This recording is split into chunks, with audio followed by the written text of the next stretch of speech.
Bueno, continuamos en este día con la materia de historia del cristianismo, con este módulo. Decíamos es importante, ¿no? Es una materia que realmente puede aportar muchísimo a la práctica de la iglesia, a la praxis de la iglesia. Una iglesia que no reflexiona sobre sí misma, sobre quién es, de dónde viene, de qué manera ha llegado a ser lo que es ella en el momento, en este momento, ¿no? En nuestro caso, corre el riesgo de caminar sin rumbo en realidad en medio de la sociedad y no tener muy claro hacia dónde también quiere apuntar. Entonces, estudiar historia del cristianismo, insisto, es un tema fundamental para la formación ministerial. No se trata de una materia de relleno, no es eso, sino que es una materia que en realidad importa mucho. Pues bueno, vamos a continuar este segundo video y vamos a ver un poco acerca de teoría de la historia. Como les decía en la introducción, ¿por qué es importante la teoría de la historia? Eh, Sé que estoy siendo repetitivo, pero sí quiero dejar muy en claro esto. Si nosotros no tenemos un marco teórico, un paradigma, podemos decirlo de esta manera, un encuadre a través del cual nosotros vamos a leer la historia, fácilmente vamos a caer en el error de pensar en la historia del cristianismo como simplemente aprenderse nombres, aprenderse fechas y aprenderse sucesos, aprenderse eventos. Y en realidad no se trata de eso. Como les decía en la introducción, se trata de reflexionar acerca de cómo todos estos elementos se conjugaron y llegaron a trascender hasta lo que ahora somos nosotros, ¿no? O en el correr, el devenir de la iglesia a través de la historia. Entonces, es importante tener unas nociones de teoría de la historia. Aunque no es este el propósito del módulo, obviamente, nuestro propósito es diferente y no vamos a abundar demasiado en teoría de la historia, es decir, no vamos a meternos en una discusión tan profunda ni a considerar todas las escuelas de teoría de la historia. En primer lugar, pues porque no dominamos esa materia, a menos que alguno de ustedes sea historiador. Y en segundo lugar, porque no es el propósito tampoco de este módulo. Sí es importante tener al menos algunas intuiciones, algunas ideas claras para quitarnos algunos prejuicios y algunas ideas equivocadas que nosotros tenemos acerca de la historia en sí, ¿no? Entonces, este marco o estos pequeños, digámoslo así, lineamientos, algunas ideas acerca de la teoría de la historia, tienen importancia por esto, ¿sí? Porque esto nos va a permitir a nosotros reflexionar mejor acerca de los eventos que se dieron en el pasado. Entonces, lo primero de lo que tenemos que entender, esto es muy básico, insisto, probablemente ustedes ya lo saben bastante bien, es que determinar cuál es el objeto de estudio de la historia no es tan sencillo como uno pensaría. El problema con la historia como disciplina es que pretende estudiar la historia como un objeto y son cosas diferentes, ¿no? Una cosa son los eventos, los sucesos, las personas que existieron en el pasado y otra cosa es la historia como disciplina que trata de articular todo un estudio, todo un discurso acerca precisamente de estos acontecimientos. Ahora, la complejidad del objeto de estudio de la historia es que está tratando con un objeto que ya no existe. No es como la persona que estudia biología, por ejemplo, que toma, no lo sé, cualquier ser vivo y lo estudia en ese momento, lo disecciona, lo analiza, yo no lo sé, ¿sí? Y bueno, ese es su objeto de estudio, lo tiene a la mano, no es lo mismo a alguien que hace, por ejemplo, ciencias sociales, que hace sociología, donde está analizando la sociedad que le está tocando vivir, o alguien que hace antropología, alguien que hace antropología, pues bueno, va a todos los fenómenos culturales, fenómenos sociales, y trata de articular, ¿no? Algún discurso, alguna teoría de cómo funcionan las culturas, cuál es su estructura, etc., ¿no? Todo lo que se encarga de hacer la antropología. En el caso de la historia, tenemos una situación diferente. Y la situación es que su objeto de estudio ya desapareció, no existe. ¿Okay? Y eso tenemos que entenderlo. Es decir, entonces cuando nosotros vamos a un libro de historia, lo que nosotros encontramos es una construcción que el autor, el historiador, hace de las cosas que sucedieron en el pasado. Pero esta construcción es una interpretación que él hace de ciertos elementos, ciertos testigos, vamos a llamarle así, ahorita vamos a hablar un poquito acerca de los testigos, que el historiador tiene para tratar de reconstruir qué cosas fueron las que sucedieron en el pasado y tratar de explicar quizás por qué se dieron de esa manera estos eventos en el pasado. Entonces, insisto, la historia ya como disciplina, es decir, lo que leemos en un libro de historia, lo que nosotros vamos a ver en este módulo como historia del cristianismo, en realidad es una construcción que no necesariamente refleja al 100% lo que sucedió en el pasado. Olvídense de esta idea se tenía en el siglo XIX entre algunos historiadores, donde a través del método y a través de una objetividad rigurosa se podía llegar a la verdad absoluta. No sé si ven las noticias, han leído, ¿no?, este famoso caso de los desaparecidos, ¿no?, de los 43, aquí en Iguala precisamente, como el fiscal dice, bueno, esta es la verdad histórica, afirmando que esto sucedió tal cual. Y obviamente fue cuestionado, no solo porque, bueno, esa verdad histórica dista mucho, en realidad los que estamos por aquí sabemos que no tiene nada que ver con las cosas que pasaron, sino realmente por algunos historiadores que dicen hay que tener mucho cuidado con esto porque la verdad histórica es muy diferente a un concepto en una ciencia dura, como sería la física, como sería la química o las matemáticas, sino que lo que tenemos son reconstrucciones que no pueden reflejar al 100%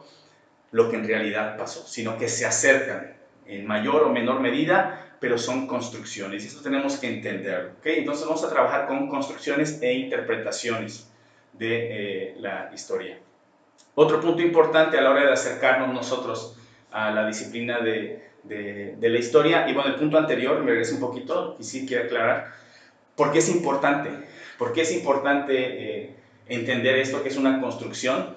Porque hay que tener mucho cuidado con no hablar de absolutos y afirmaciones categóricas, tajantes, sobre lo que pasó en la antigüedad. Evidentemente estoy hablando ya de situaciones más complejas, ¿no? O sea, si tajantemente podemos decir que Agustín de Hipona existió o que Martín Lutero promovió, bueno, sí, hay una certeza absoluta. Pero cuando se trata de intenciones, cuando se trata de factores, de determinantes que dispararon todo lo que estos personajes lograron mover, hay que tener mucho cuidado con estas afirmaciones absolutas y más bien tener cierta humildad y decir, bueno, esto es lo que nosotros consideramos que sucedió, sabiendo que no refleja al 100%, ¿no?, lo que en realidad sucedió.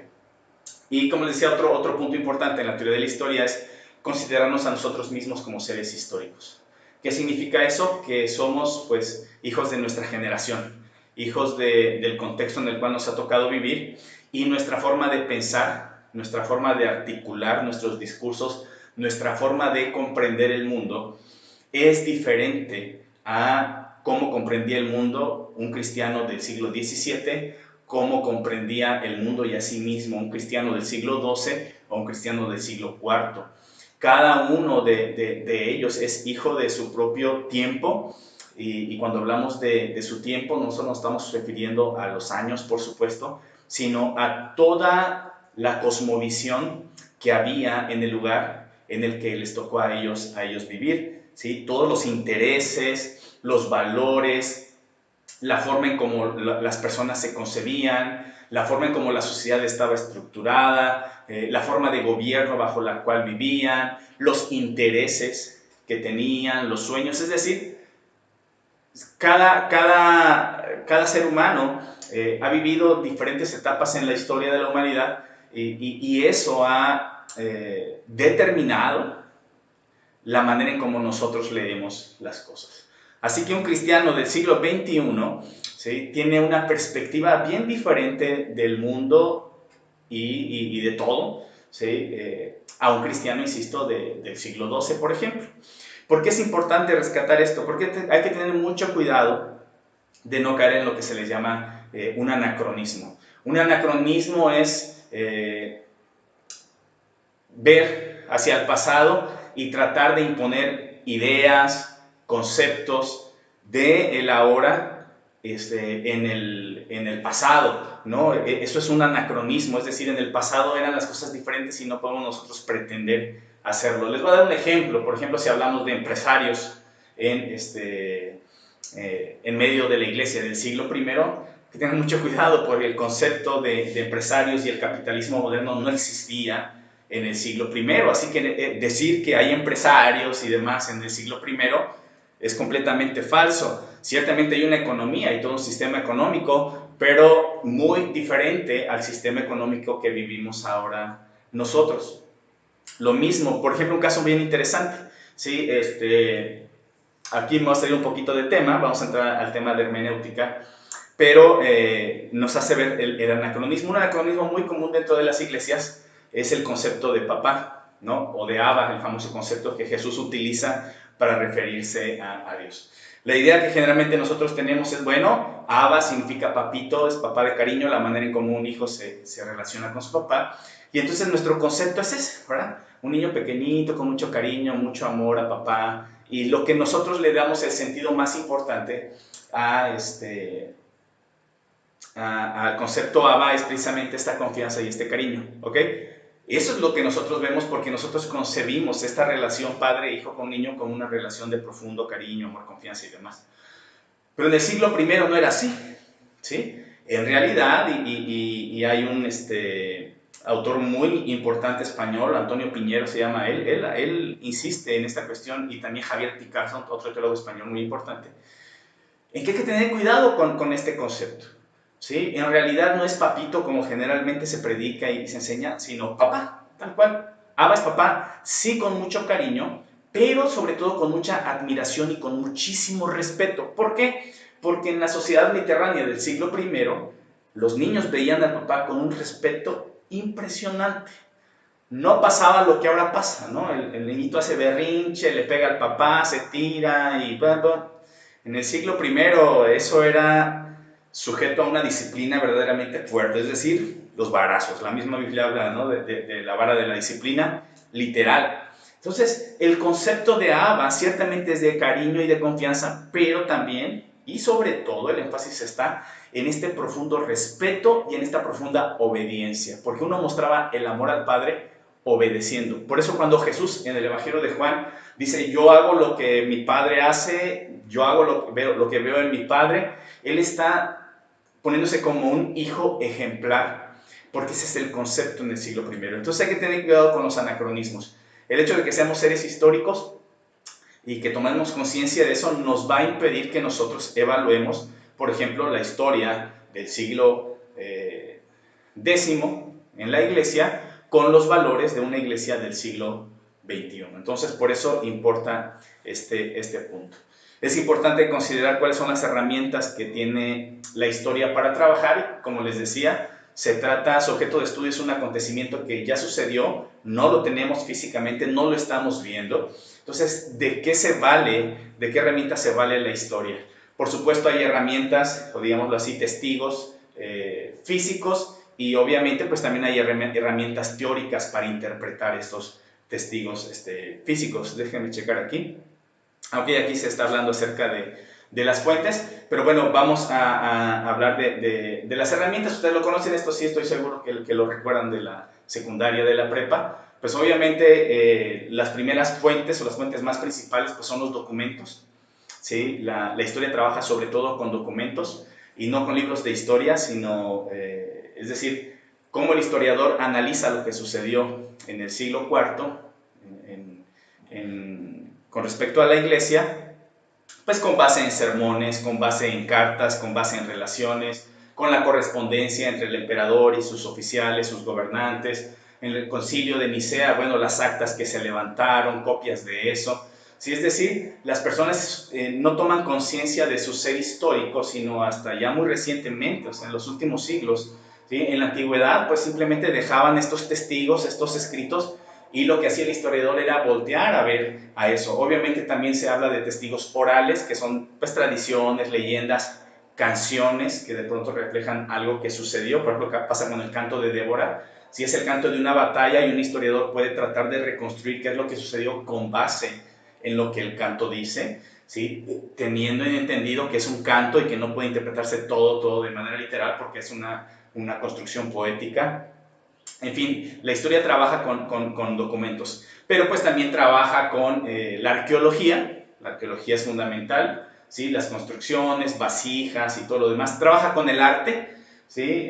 También el arte expresa mucho del pensamiento de la iglesia en el caso del arte cristiano, y bueno, utiliza todo este tipo de herramientas, y ya las herramientas teóricas pues recurre precisamente y últimamente recurre a las herramientas que le aportan la sociología, la antropología, la lingüística, la traductología, en fin, otras herramientas que el historiador tiene para poder construir o reconstruir lo que sucedió en el pasado.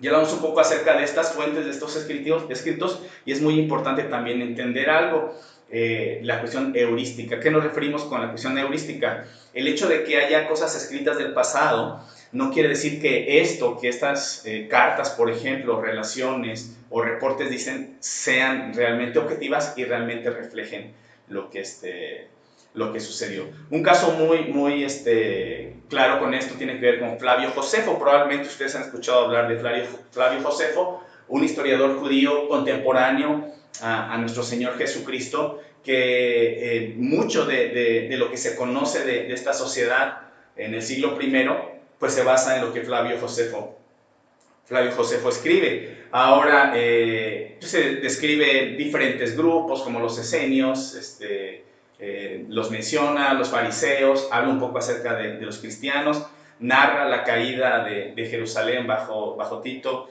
en el año 70, es decir, muchísimas cosas que escribe Flavio Josefo. Pero los historiadores se han dado cuenta que Flavio Josefo en realidad era una persona muy pro-romana, muy pro-Roma, ¿no? Cualquier judío de su época lo vería como un traidor.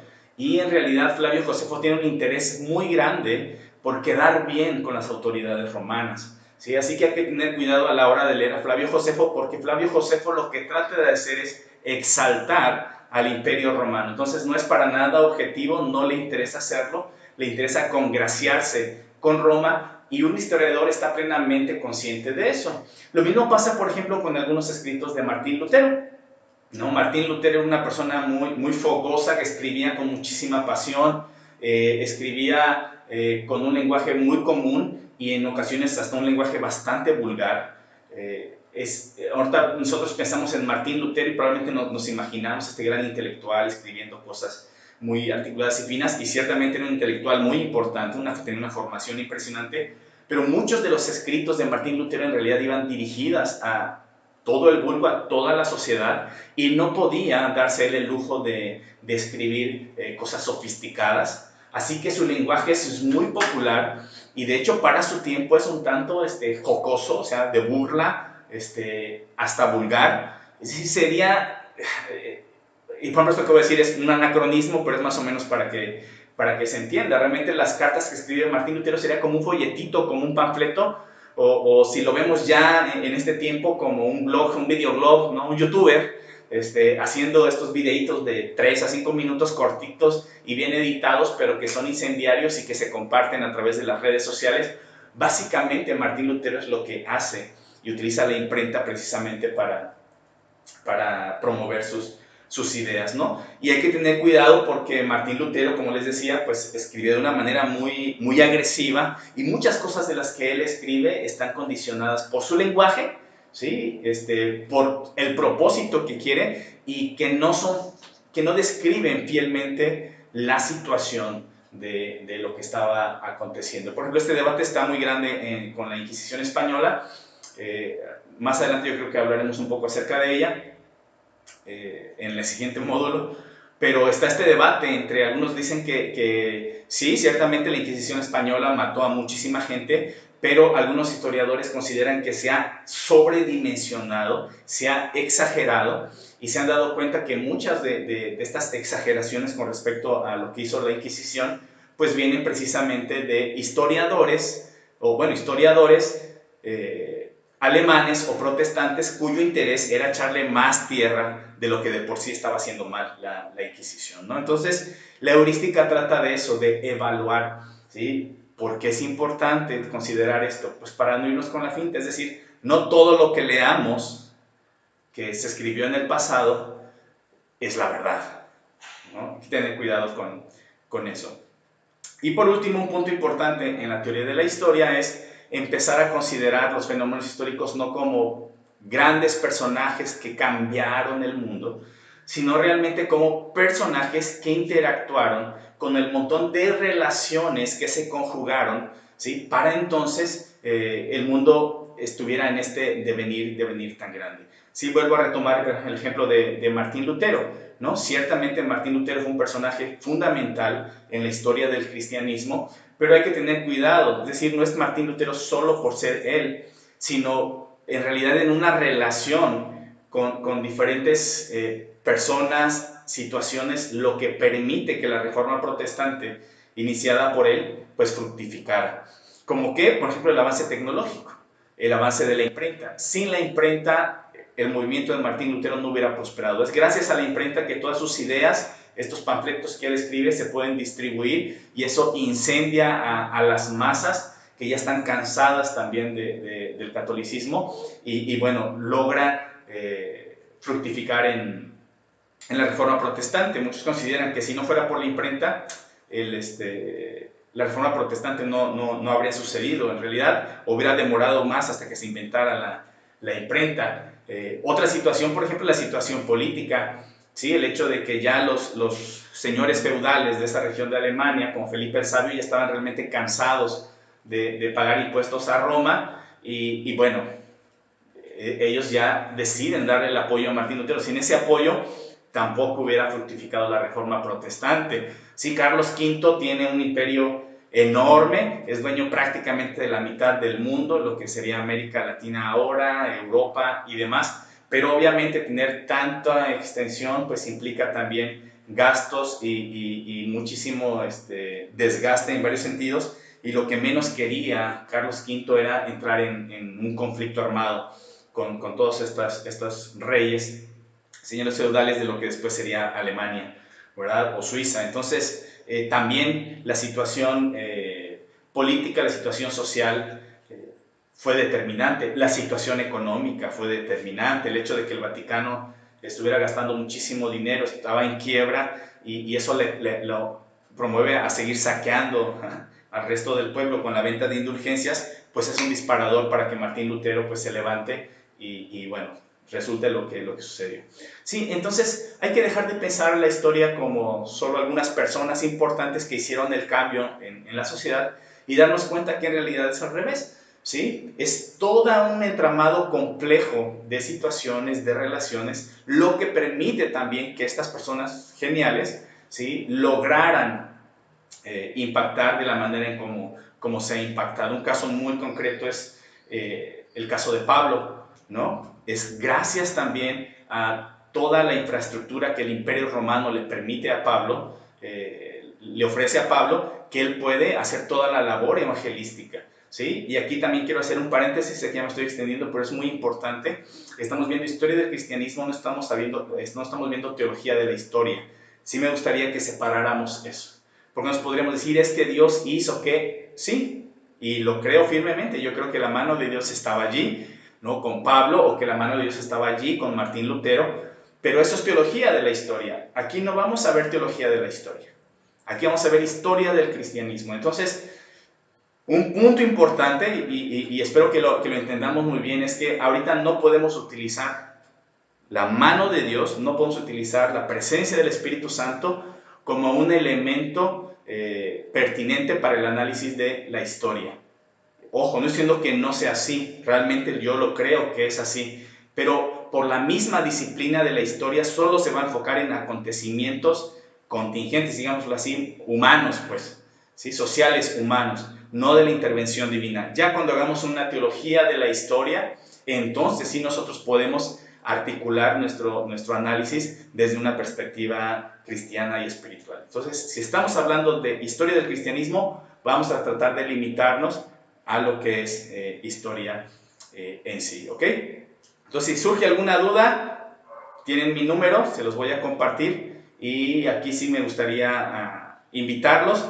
Me pueden escribir por WhatsApp y me resulta más fácil en muchas ocasiones, si hay alguna duda que ustedes expresen, me resulta más sencillo que nos pongamos de acuerdo, que hagamos una llamada, una videollamada y en 10, 15 minutos poder tratar el tema, a yo tenerles que escribir y tardarme una hora en escribir unas 2 cuartillas si el tema es complejo, ¿no? Entonces, sí les pido mucho de su comprensión en ese sentido. Me pueden escribir cuando quieran, si hay alguna duda, me pueden mandar mensajes si tienen alguna duda, pero sí me gustaría que nos diéramos el tiempo, si ustedes lo quieren, para mejor hablarlo por teléfono en lugar de tener que escribir por completo, porque sí lleva demasiado tiempo hacerlo, ¿no?